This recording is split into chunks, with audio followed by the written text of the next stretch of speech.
But before we can understand today's economic systems, we must journey back to a turning point in history, and that's the Neolithic Revolution.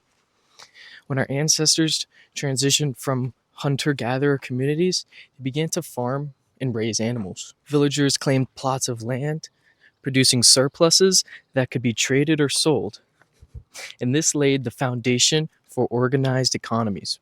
Over centuries, these communities grew.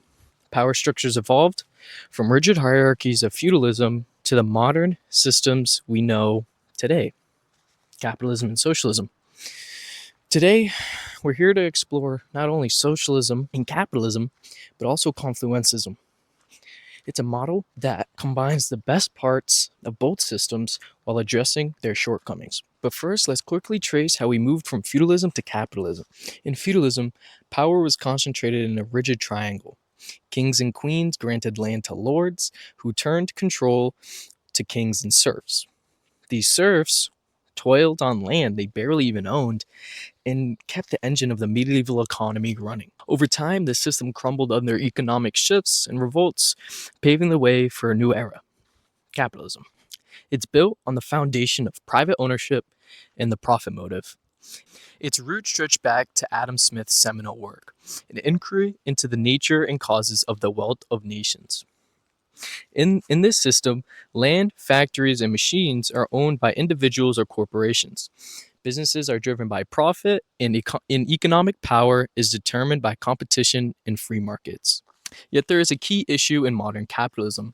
Workers are not paid for the true value they create, but rather for the hours they clock in. Imagine finishing the same task in 5 hours rather than 8.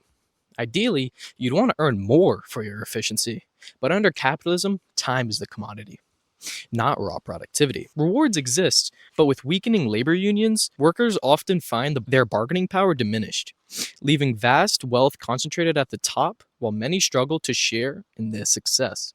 In direct response to capitalism's excesses emerged socialism, a framework built on the idea of collective ownership of the means of production. Socialism champions redistributing wealth to ensure that housing, healthcare, education, and employment are available to all. At its heart lies the idea expressed in the phrase, to each according to his ability, to each according to his work, or in some interpretations, to each according to his need.